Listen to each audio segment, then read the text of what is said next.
you want to introduce yourselves? Tell us your name, what year are you, and what is your major, and why did you take the course? What did you hope to learn from the course? My name is Ashanti. I'm a major in nursing. I'm a freshman student, and I'm taking this course to learn about psychology and others. Okay. So you're doing a nursing program? Yeah. You'll probably have it again for developmental psychology. That's required. Nursing. Okay. My name is Nancy.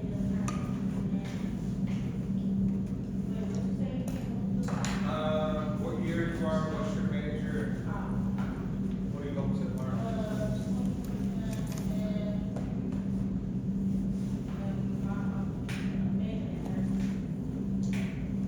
What do you hope to learn in this course?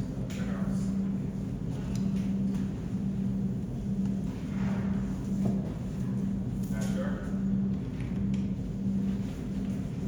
All right, the rest of you, how was your weekend? Cold? Anyone done anything exciting? Yeah. I went to like 5 parties. 5 parties? Yeah. That's kind of it. Alright, that sounds like an exciting weekend. Okay, for those you Dr. Ross, what did we have you had a chance to take a look at the syllabus on campus? Have you had a chance to are you going to take a chance? There's a discussion post, do a discussion one. The syllabus is there, so download it, take a look at it. We're going to have presentations right throughout the term. I think we're going to make them individual. We're not going to do a presentation, individual presentation. So what you'll do is choose a topic in psychology that you like and share something with us that you learned through your research. 2 exams, midterm and final. Finals cumulative, midterms not. And so yeah, we'll have discussion posts. Make sure you keep on top of that. Attendance is important, so make sure you're here in class. And I think that is it. All right. So briefly, we'll go over what we talked about last week, right? About what psychology is. We'll wrap up the additional theories. We'll talk a little bit about Freud, right? Some others, but there's some other sorts of ideas, right? There's schools of thoughts we can talk about, and we'll go from there. All right, psychology. We said psychology means psych and mind, right? Psych is the mind, the psyche, right? Psyche just means mind in contemporary terms. It's meant many things over time. Logos, knowledge or study, right? So psychology, right? Anything with a logy is the study of. Biology is the study of biological processes, right? Neurology is the study of neurological processes. Psychology, both science and profession, right? This is the study of behavior, mental processes.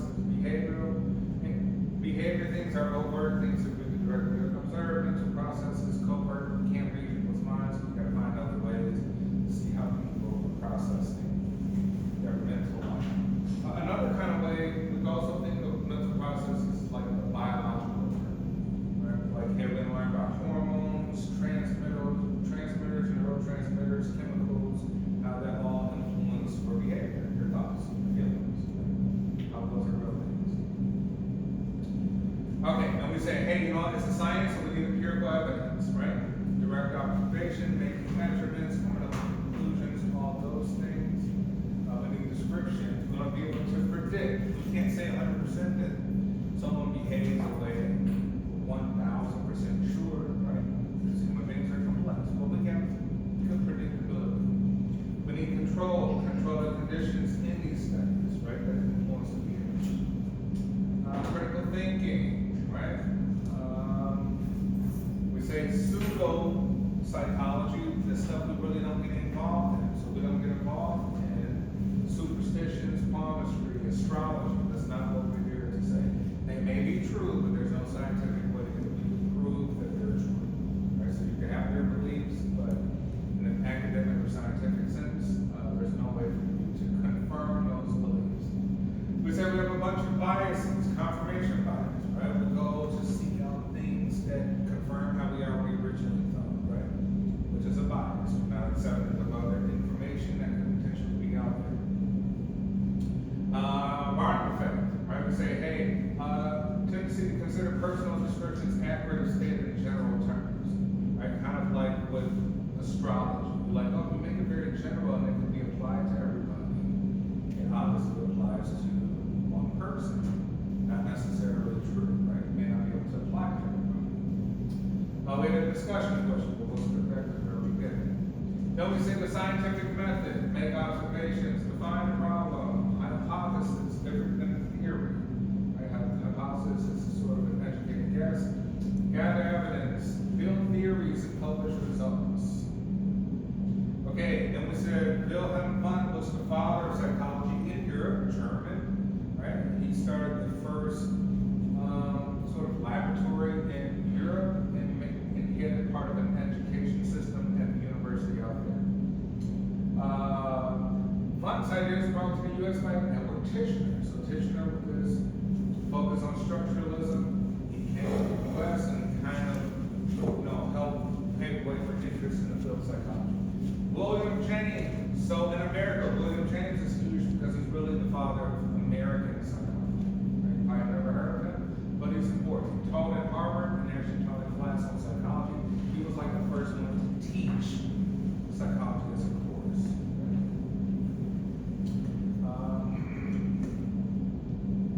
Right? Then we have the study of, more things. Functionalists, right? They kind of study the learning, teaching, classroom dynamics, and related topics. So, well, psychology is interesting how people think, processes, but how do we learn? How do we memorize? Right? How do we set up classrooms? How do we educate? Psychology paved the way for your education. Right? So elementary school, purely kind of B.F. Skinner, behavioral kind of perspectives in terms of what you should learn and what age, what's healthy for you to learn at what age, right? And move forward. We have APA writing. Like, write in APA format, right? That was APA format. American Psychological Association, right? So field psychology is in every part of your education for the most part, even how you write your references and citations, right? Instead of things, that's psychology. We've kind of set that up, right? So huge, you cannot escape psychology. We'll talk about how it relates to you, but first we're just trying to understand the major theories and modes of thought. We talked about Pavlov's dog, right? We said that was dealt with associative learning. How can we relate one thing to the next, right? The sound of the bell may mean dog, mean food for the dog. Thus the dog will salivate, even if the food may not come. Right? The dog has connected bell with food. Okay, and then we said we have Skinner. Skinner is one of the largest, or most important psychologists who have a heavy influence, right, on school, other ways of kind of training people, dog training, autism, ADHD, applied behavior analysis, how to get people to pick up new habits, traits. Right? Skinner was responsible for a lot of things.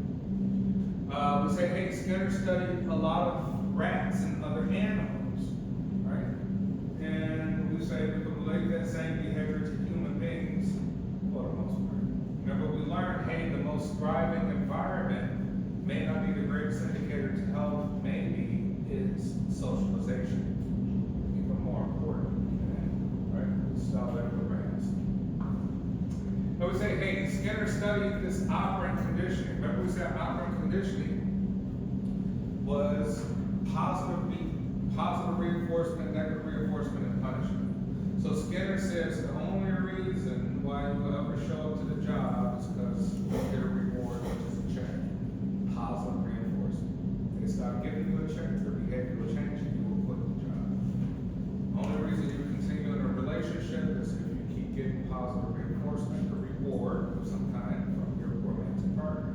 The day that they stop doing it, you will leave the relationship. Right? Skinner says, hey, you can also change that. You can flip all this around, do negative reinforcement. Take something away from somebody to make them alter their behavior. So for example, in a car, you get in the car, you don't put the seatbelt on. So how did they figure to get people to put the seatbelt on? Put an annoying sound. Right? The sound is an aversive stimulus, meaning it bothers us. So in order to remove negative reinforcement, remove the sound, put the seatbelt on. It says those are other things you can do. Right? So think about that. Interesting. It's like, hey, if you know how to move all these pieces, you can actually make people change their behavior very quickly. Very quickly. Remember we said, hey, if you're a good psychopath, any psychopaths in the class? Raise your hand if you're a psychopath. How did you figure that? Why did you figure that? Yes.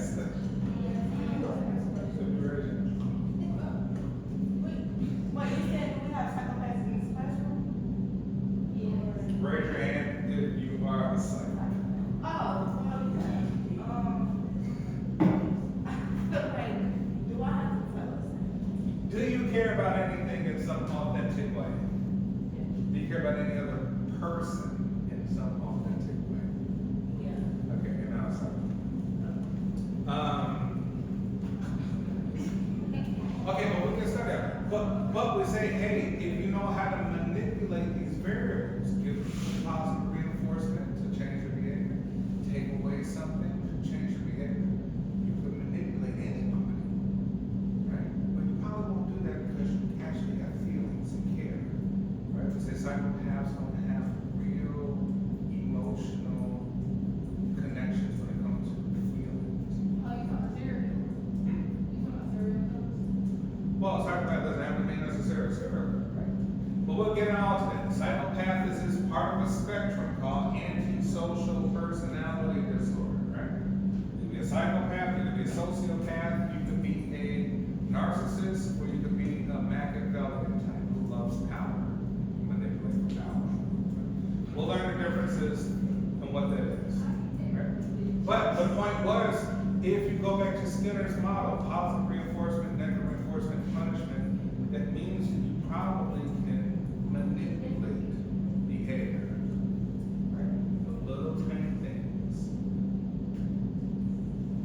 Just like a dog, that means you can train the dog by giving them treats. If you do step by step, a systematic process, you can train the dog all sorts of things. But the dog needs some reward in order to continue to do the behavior, right? Human beings are no different. We need a reward. Okay, and then we say cognitive behaviorism, right? Remember when we think cognitive, we're thinking. People are like, hey, something's wrong with your cognition, something like your thinking, right? We'll talk about those things. And then we talked about Freud, right? For those of you who missed quickly, Freud is, the grandfather of psychology, we think, right? Freud, depth psychology, focus on the unconscious mind, how it influences the conscious mind, and vice versa, right? So Freud says, hey, we can get you to talk for 50 minutes straight, and I can see something unconscious about you that you didn't even notice yourself. Something will come out of that, your free thought, right? Freud said, I can see things and patterns. You might pause on a word and skip to something that's Freud said that's important. That's an unconscious thing. Freud says we have something like Freudian slip. Right? Freudian slip will say, you may say one word, but you actually meant something else. Right? Freud came up with the concept of Oedipus complex. Anyone ever heard of Oedipus complex? No one? Right? Remember with those psychosexual drives that Freud said dealing even with children. He said if there's an unhealthy relationship with mother and son. Son will develop an Oedipus complex. He's attached to his mother almost in a sexual way. That no woman will fulfill what mom can do. Opposite of that, he said there's an Electra complex. He called it almost penis envy. He said that some small female children look up to their dad so much because of his authority, his powers, masculinity, energy, that they actually want to become more like dad, and they wish they were like dad. Controversial, right? We say Freud's always controversial, so a lot of people reject it. Sometimes a lot of people are like, there's a little bit of reality to that, right? Freud came up with those psychosexual drives, oral, anal, genital, phallic. Since anything happens between binky stage and around 6 years old, he said usually it's going to be permanent for life, and now you're just wondering why you got that issue. Why do you have that bad habit, right? Others disagree. Others like, hey, Floyd, I don't think it's 6. Maybe it's right before puberty that the personality is completely formed. Right? Some like, okay, that might make a little bit rational thought. Right? If nature says you're able to produce children by 13, 14, maybe your personality is just from a natural perspective. Right? Then we disagree, right? We say we live in a society where rules, laws, regulations, therefore the government don't care. It's 18 for you, considered an adult, 21 in order to drink. Maybe part of that's based on psychology, because when we see that prefrontal cortex in the front of your brain, not fully done, not fully formed until like 23, 25, as late as almost like 27 years old. So you almost have legitimate reasons you can argue with your parents and be like, hey mom, dad, I did this stupid thing. Why? Because my brain is still forming. And prefrontal cortex not done until early 20s. Okay, Freud was focused on repression. He said threatening thoughts that are unconsciously held out of awareness. He said dreams are important. We do dream analysis. Tell me about your dreams. Why do you want to know about my dreams, Freud? He said because those are unconscious desires and motives in your dreams. Whatever you dreamt about, he says, that's your unconscious mind speaking to you about something that's important. Okay, others, Carl Jung, Horny, Freud, Adler. Adler says, hey, you know what, Freud? It should be more about focusing on the individual psychology, helping a person move forward, overcome obstacles. Anna Freud focused a lot on childhood psychology. Carl Jung is, I consider maybe the greatest psychologist in the sense that he came up with a lot of concepts that we kind of use and talk about in everyday life. One of them is archetypes. He came up with this kind of notion of archetypes. Anyone know what an archetype is? Or how we would describe an archetype?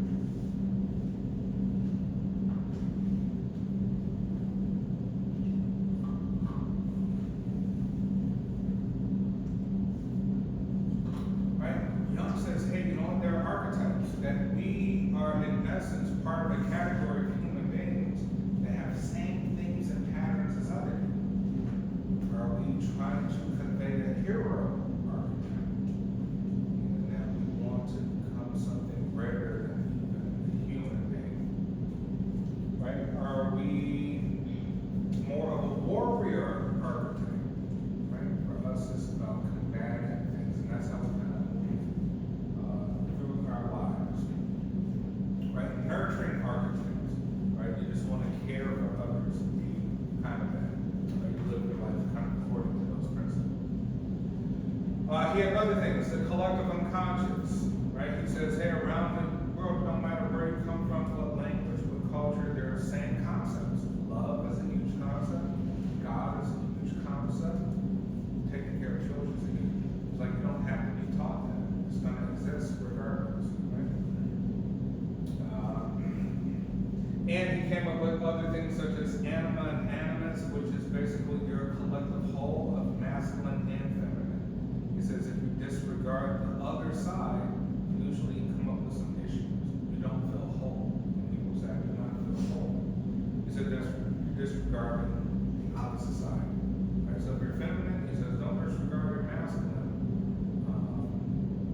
drives. Right? If you are masculine, don't disregard feminine drives. Right? So one may be hyper masculine, not emotionally expressed. He says if you're doing that, you're living an unhealthy life, right? Because you're not being whole. To be whole is both, right? Because we have both inside of us. Eric said, is another big one. He says, hey, there's socio-cultural things. Culture is extremely important. How we socialize, interact, the membership spirit, the identities that we have. All right, so Erickson will talk a lot more to it. All right, humanism. Here's another sort of school of thought. The unique aspects of a person. So think about if you're a humanistic psychologist, your concern is how to make you feel your best self. Right? What are your strengths? What are your weaknesses? Right? So it's a focus on human experience, potentials, ideals, and problems. So each person has innate goodness, is able to use free will in contrast with determinism. Remember Freud and Skinner says, you know what?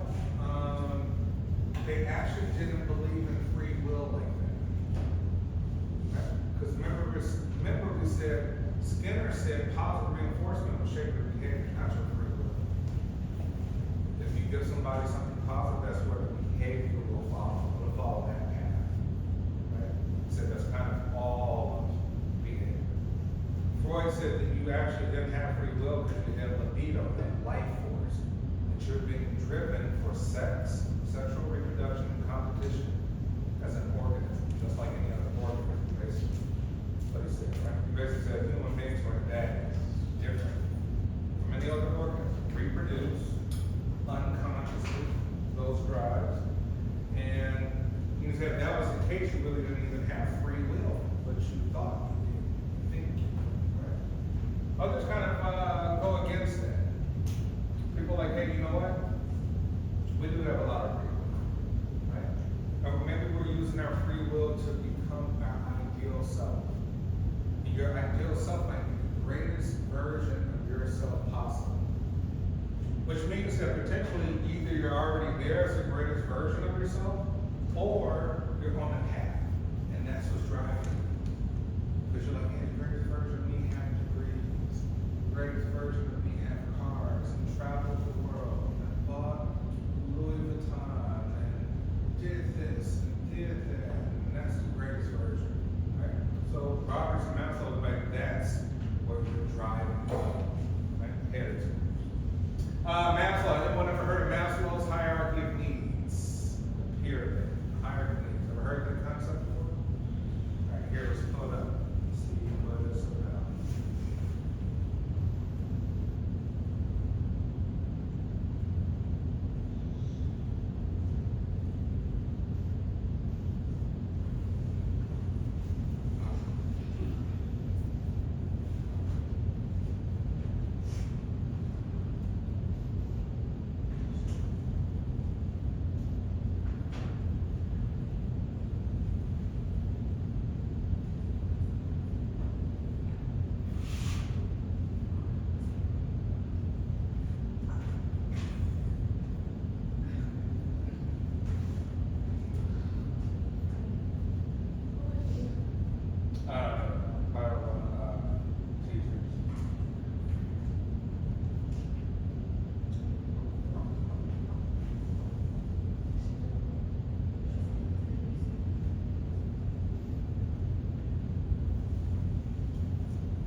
are sheltered, but you need to feel safe and secure wherever you are, be able to go to sleep.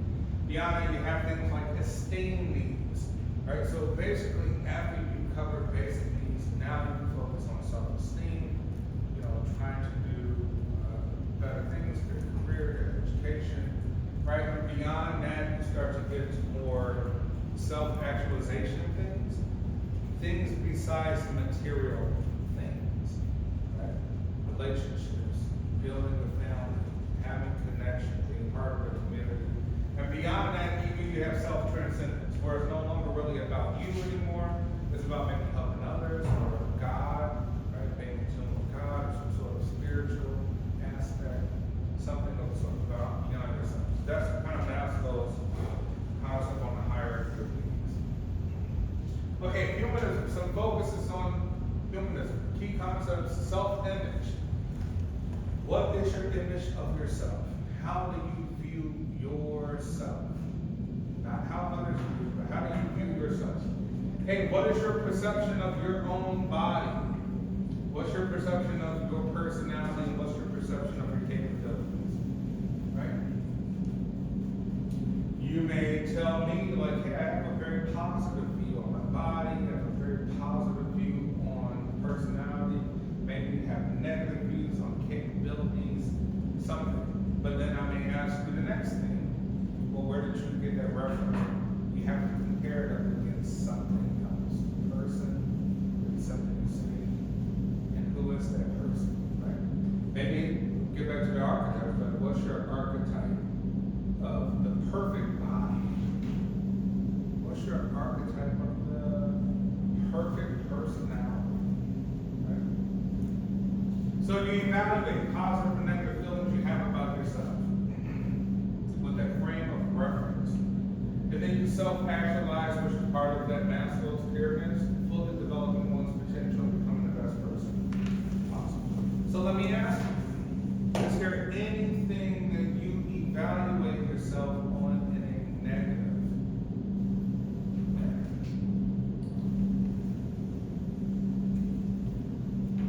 Everybody said the self-evaluation, positive and negative feelings you have about yourself. Anything about yourself that you evaluate negatively. Like, oh, I don't like that about myself. Yeah.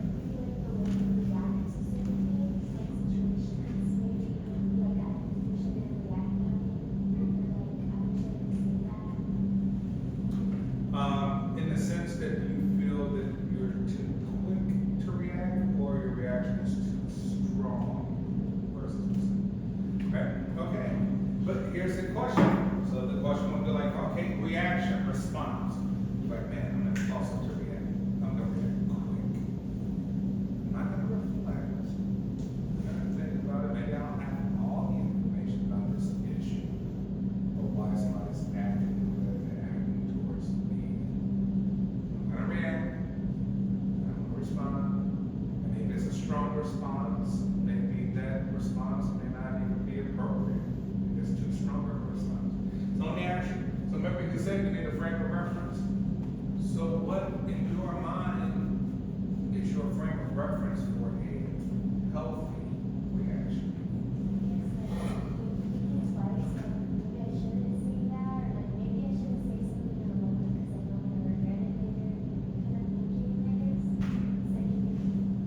Okay, so maybe your frame of reference is just using your own thoughts, but you need more time. Later on, you're able to reflect like, okay, maybe I shouldn't have did that. Anyone else? Where you feel like, hey, you have a negative self-evaluation about something with your behavior or anything else? Right, something to keep in mind. Like, some people may say body image or beauty. Then I'm like, well, who's your standard of beauty? Right? So I'm like, oh, I don't like my nose, I don't like my hair, my lips, I don't like my body. Some people are like, I don't like this, I don't like that about myself.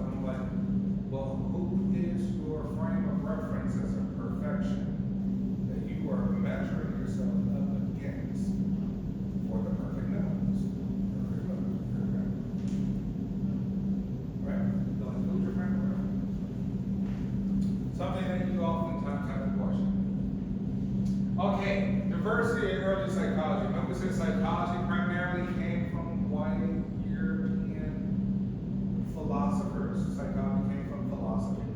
From there, kind of went more into white European medical practitioners, biologists. Freud was a medical doctor, and other people who classified themselves as psychologists. And then it came over and it diversified a little bit more, right?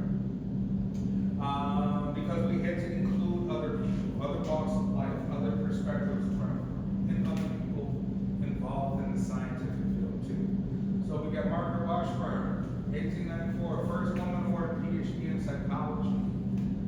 Sumner, first African American man awarded PhD in psychology in 1920. Prosser, right, familiar name, first African American woman awarded PhD in psychology in 1933. Here's our discussion question for our groups today.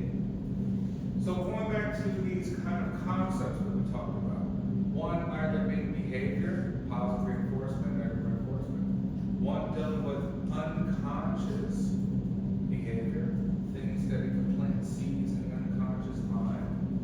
The other one's dealing with just maybe humanism, like how do people see themselves and evaluate themselves, self-esteem, self-worth, those things. Think about those kind of concepts we talked about and answer this question. In what ways can social media influence human thoughts, feelings, and behaviors? Give examples. Right? Maybe even you want to pick apart different social media. You like, well, this type of social media, I feel like does this, impacts this versus this thing. Give some examples. So, remember our groups. Right? We said, something cool. So we'll keep it simple. We could do U3, U2, U2, U3, U2. That's a group, right? So yeah, we'll take a couple minutes to talk about this with our groups. Give some examples. Think about this question. Using what we just discussed.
She put the phone. She said she put the phone. All right, over here. What are your thoughts? Hang on, class, let's hear.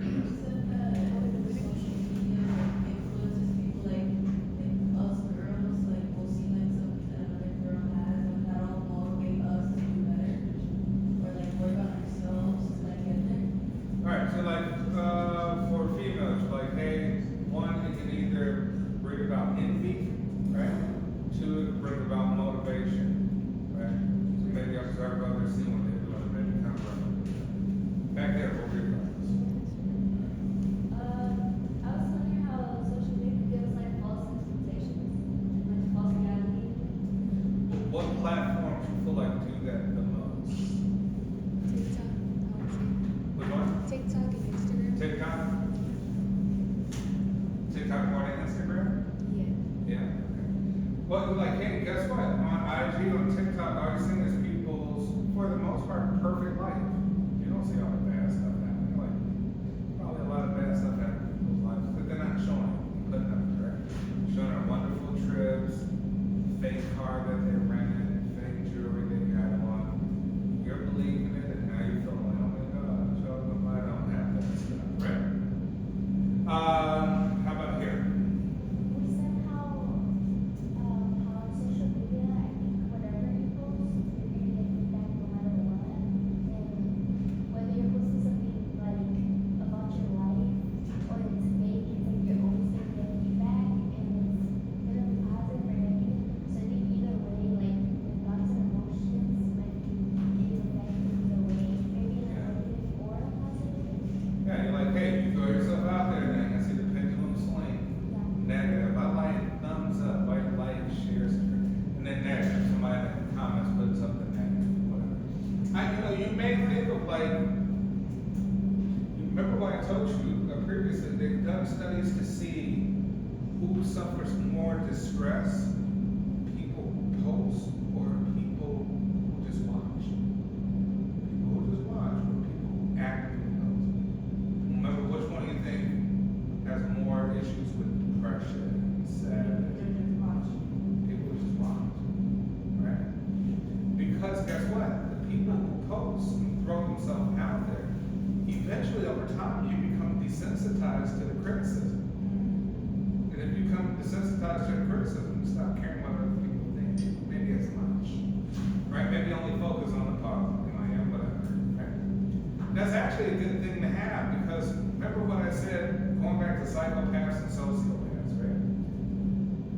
The good thing about them, and there's some good, is that they run the world.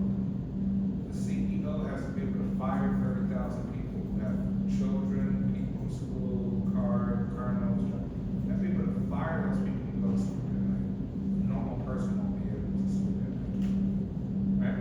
Politicians or heads of state need to be able to drop a bomb and kill 100,000 people and go to sleep that night like a baby. You probably don't have the capability to do that. Right? Want to kill 100,000 people. Probably a bomb, right? But a good kind of thing about them is if you measure their stress level, they don't really have that much stress because they really don't care, right? In some way. So positive in that way, but obviously their behavior could be very reckless in that. Okay, over here, what were your thoughts in here?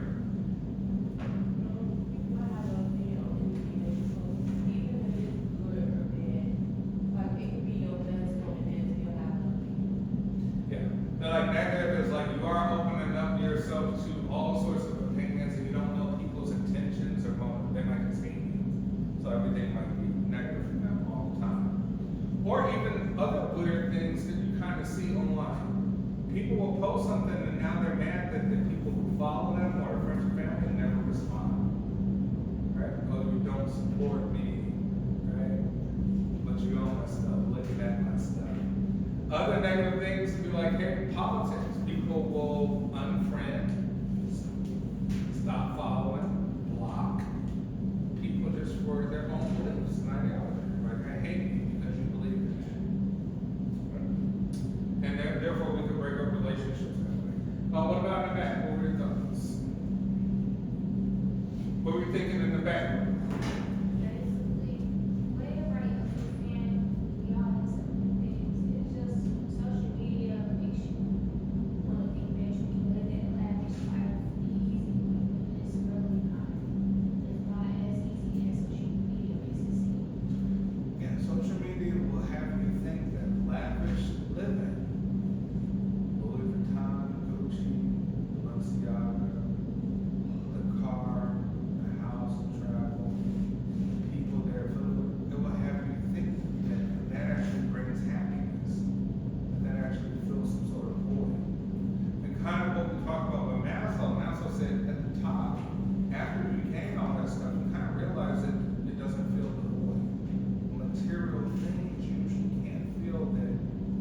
And in psychology today, where are we with the field?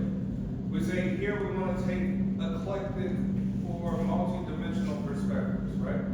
We want to focus on biopsychological things. Psychological, so biopsychological, you have chemical transmitters, you have hormones, and that might be a reason for your behavior. You're like, oh, I'm hangry right now. Like, why are you in that mood? Because my blood sugar level is low. I need a donut, some chips, I need to eat, I'm hungry.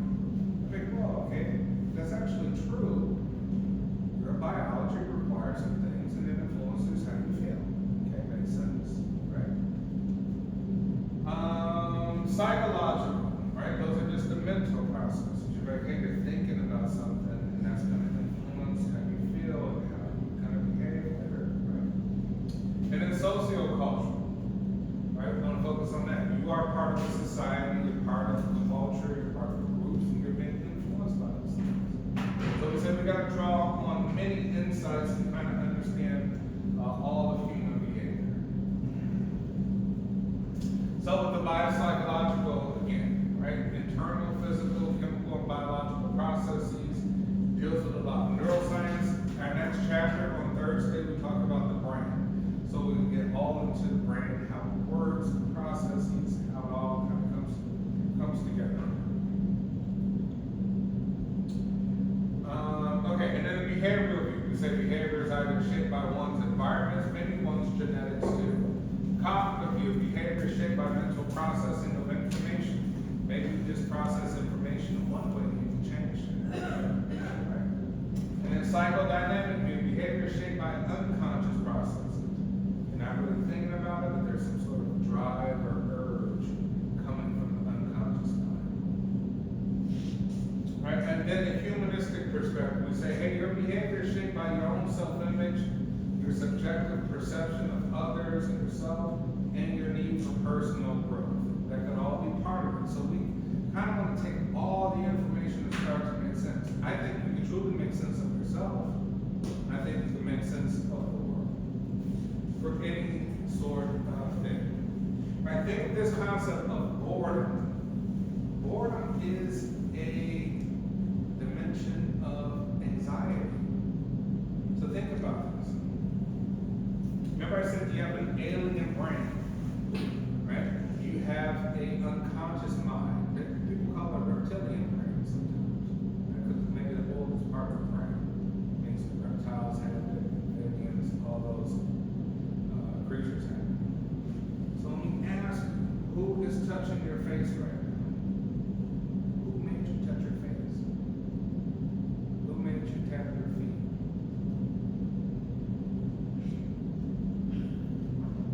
Who made you do this? Who made you want to glance at your phone or your laptop? Who did that? What mind did that?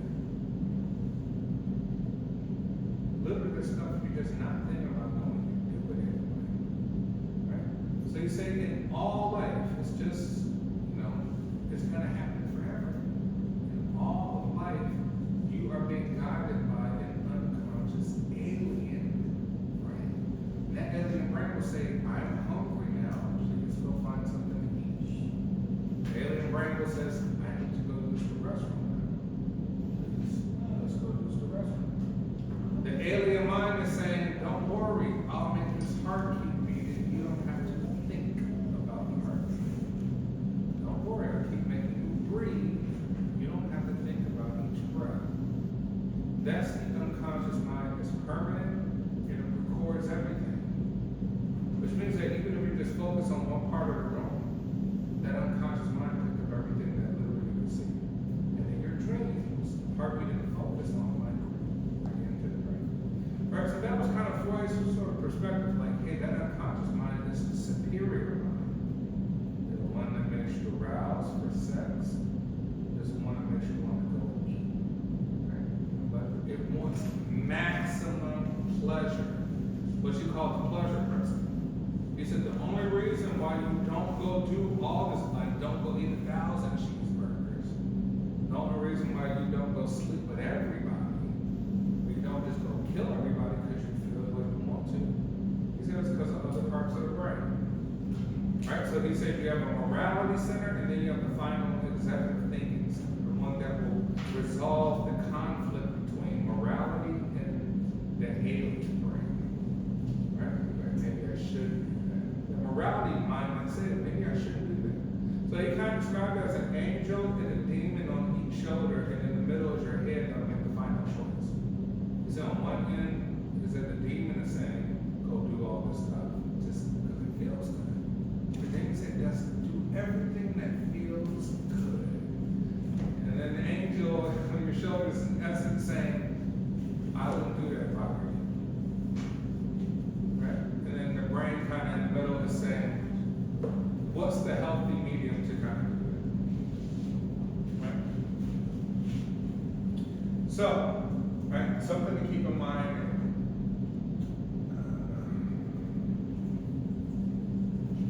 Right, and in socioculture, we say, hey, you are cultural beings, you have race identification, ethnic identification, language identification, right? You have sexual orientation identification, socioeconomic identification, whether you're poor, middle class, upper class, right? You have disability identification, whether you have a disability or not. You have all these identities that you are a multitude of different identities. You can be female, right? You could be white, female, disabled, gay, wealthy, and atheist. Right, man, that's a lot of identities. You can be black, male, Catholic, rich. Those are all identities that are part of you, and they all influence you sometimes. They all maybe spark up in different environments, right? Like now you're more focused on this identity, now it's this, right? It kind of shape your behavior in many different ways, right? And this also takes into consideration like privilege and oppression based on these identities. So, for example, privilege and oppression, you can be very privileged in many of those identities and oppressing others. So let's say you're African American in a predominantly white environment, but you're rich. You are privileged socioeconomically. You can still go buy stuff with a comfortable life. But ethnically, racially, you probably might be oppressed. You might be treated a certain way, right? Potentially. Right? Not for sure. So keep that in mind. You can be oppressed and oppressed. You are educated, which is a privilege. So you're privileged to be college students. Not everybody has the ability to go to college. That's a privilege. Others are oppressed. They don't have money at all. For some reason or another, right? So consider that. And that's where the sociocultural point of view comes from. All right, different type of psychologists. Who here wants to be a psychologist of any kind in the future? Anyone? What kind? Psychiatric nurse. Psychiatric nurse. Awesome. Anyone else? Remember, I thought it was the greatest profession of all time. One, let's say you get a PhD. You have a health degree. You can work in a hospital. You can be licensed by the state, just like a medical doctor or a lawyer or anyone else. You can be a researcher, researching all human behavior. You can work for companies and work as an organizational psychologist, how to make people more productive, change things around, colors, right? Seating arrangements, right? You could work for governments, right? You could teach as a professor. You could do anything. So I think a degree in psychology is transferable to anything, right? Because it's the study of human beings and their behaviors. Two, I think it's a great statement because think about this. You want to do all this stuff, but you have not solved the problem of you. You yourself are a problem. So psychology is really the answer to solving the you problem. Right? Your problem. You stand in the way of most everything you're ever going to do in life. Right? Why do I do that in relationships? Why do I behave that way? I wish I could change this about me. I got bad habits. How do I do this? Why am I sad? Why am I depressed? Why am I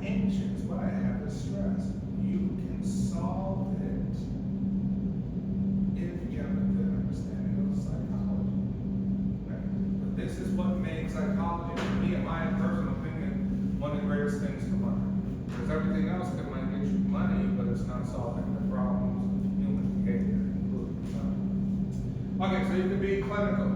You could treat psychological disorders. And we'll talk about disorders, right? PTSD, personality disorders, autism, ADHD. We'll talk about all those things. We'll talk about them later, right? Counseling. Anyone here, you had high school counselors? Would anyone here ever go talk to our high school counselors? Raise your hand. Alright, so you're like, hey, you be a counselor, right? Such as school counselors, right? And work troubles. But not all psychologists perform therapy. Remember we said in your mind, you're probably all thinking clinical psychologists. Not necessarily true. So you just come in an organization and change things around. Look at the culture of the organization, right? Or do research or teach, et cetera, et cetera. And then research. What might we research as a psychologist? Hey, human growth and development. Some of you in the nursing program, you'll take developmental psychology most likely with me. Right? You're like, hey, in each stage of life, there are new challenges. So you're like, small children have their own challenges. Young adults have their own challenges. Middle-aged adults have their own challenges. Older adults have their own challenges. They got different psychologies going on. Because their bodies change, right? Physiological body has changed, your environment has changed, all these things. So maybe research that. Learning. Remember we say why it occurs in humans and animals and how does it occur. Okay? But there are different ways when we learn and we'll talk about it. Personality traits, right? Remember we said in describing personalities, I think most people kind of attach when they think of psychology is trying to understand people's personalities. Like you might be dating someone and you're like, I just want to figure his personality. Remember we said the simple model uses the ocean model, right? It's also used to kind of detect traits about our own personality. Remember we said ocean was an acronym for openness, conscientiousness, extroversion, agreeableness, neuroticism. So quickly you can meet someone, have a conversation with them, like, man, I think that person is low on openness. What do you mean? It seems like they're kind of rigid in their thinking. They're not open to new ideas. They're not open to new thoughts. They don't want to go to a new cafe. They don't want to travel to a new place. They don't think broad. They already got a formed opinion about everything in life and they stuck there. They're comfortable there. Thinking that person's low on hope. There's other people open to thoughts. I'm like, I don't have the answers. I want to learn more. It's not just my way, it could be many ways. I don't have the answer to life. And I want to see things. I want to experience new things. And then we say some people have low on conscientiousness. They're so wrapped up in themselves, they're completely oblivious to everybody else's feelings, emotions, thoughts. Right? Like that's bad. Because the problem's gonna impact relationships. You're concerned too much about yourself. You're not picking up on body language, so right? And then we say the E in that is extroversion. Extroversion means either you're low or you're high. You're low, we call you introvert. Somewhat more introverted. If you're high, we call you highly extroverted. Who here is introverted? Who here would describe themselves as more introverted? Why do you say that?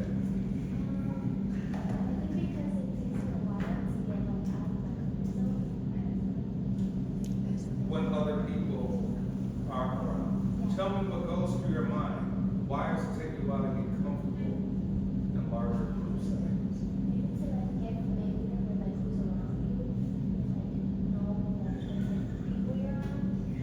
So is it a sense of trust? So think about this. Now Freud would say a couple of things. Freud would say it's the reason why you have any of those personalities was how you were raised as a kid. Because he would say people may have been raised to be super trusting of the world. The world is a safe space. And other people are like, no, I was raised and I really don't trust people like that. You gotta prove it to me to trust. He would say that might be part of the reason between your interaction between mom and dad. Whether you form high degree of trust or low degree of trust. Alright, so he said with introverted people, he would say that they have a battery in energy and they can fast charge their battery how? By being alone. He says people who are high on extroversion, their battery is low when they're alone. It drains. They're alone and low. How do they fast charge their battery? Go socialize, call somebody, talk. Right? So he would say that there's some sort of energies happening. Alright, and that was the E, the agreeableness. Now, most kind of research shows that females are high on agreeability usually, generally speaking. That women have a preference for social harmony, and men do not.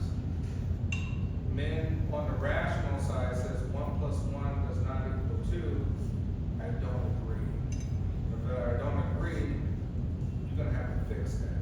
If you can't fix that, we're gonna be aggressive. If we're aggressive, it might lead to a fight or death. Right? And fight or death means we're the other person.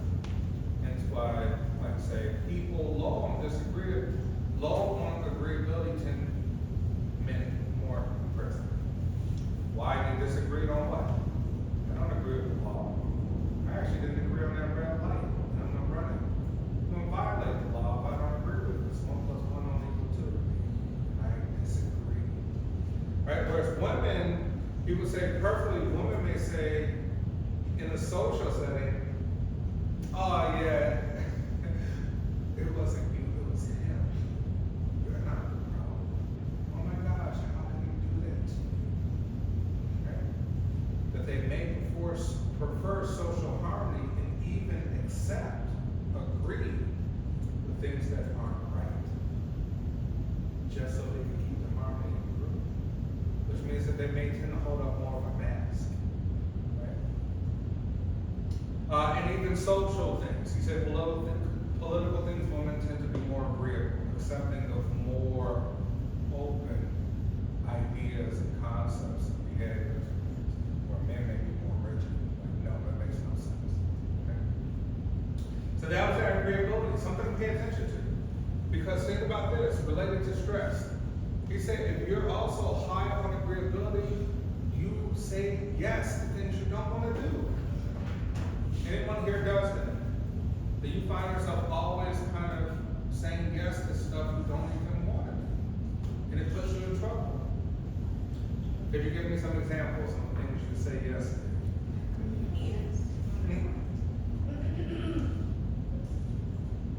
Anything. Right? And he said disagreeable people will tell you no to your face even if it makes that other person uncomfortable. He said that they will be in less trouble in their personal life, but they are very clear on it. Right? They push back. But that other person might be like, oh my gosh, you hurt my feelings. How can you say no like that? That sounds so aggressive. Right? No, it's no. How come you don't understand that? Another person might be like, well, maybe I'll do it. Right? Push you in trouble, right? Now you're doing stuff you don't want to do. Or you're agreeing to things you actually don't really want to agree with because of social harmony. You're afraid to hurt people's hurt the other person, and that's a social thing. You want to keep that harmony. And then the last part, he says some of us are, well, the model says some of us are neurotic, high on trait neuroticism.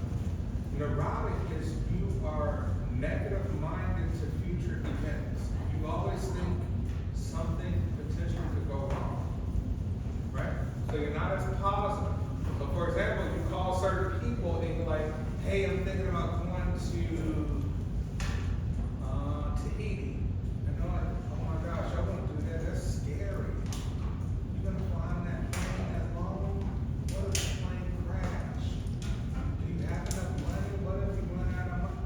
They're negative. They're more trait neurotic. They have more negative perspectives on future events. Right? Everything we call them tends to be kind of preparing for that. And people who are low on the ride, they're like, do it anyway. I only got $5 in my pocket.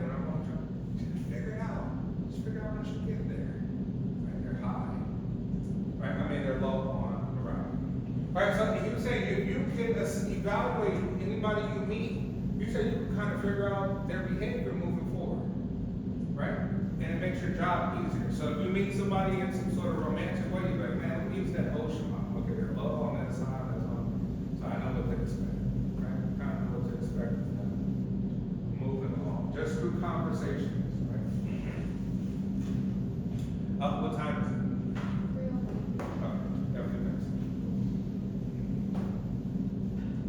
Okay, and we said sensation and perception. Think about this. The world is, I don't know, it's in an imaginary place. In some absolute terms, from physics. Who here has taken physics before? Who's taken physics? If you touch your hand on the desk, right?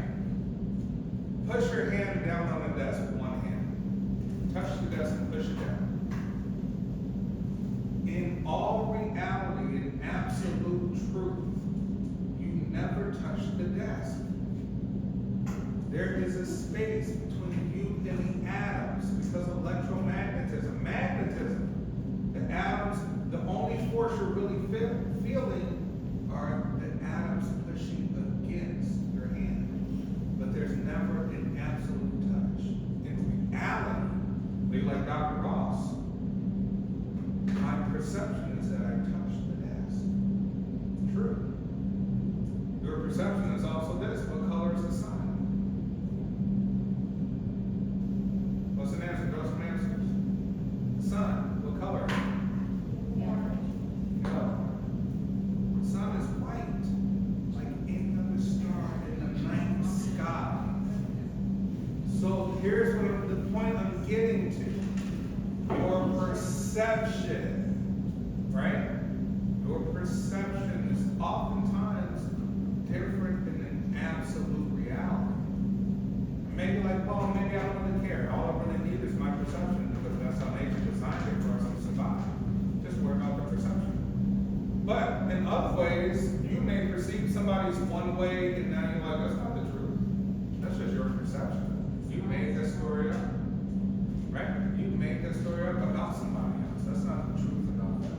So just question sometimes your own perception, right? Because it's not always the absolute reality. The sun is white, right?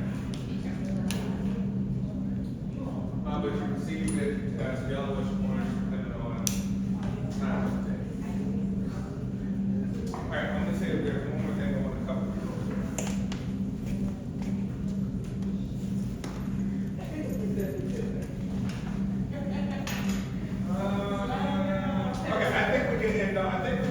There for today.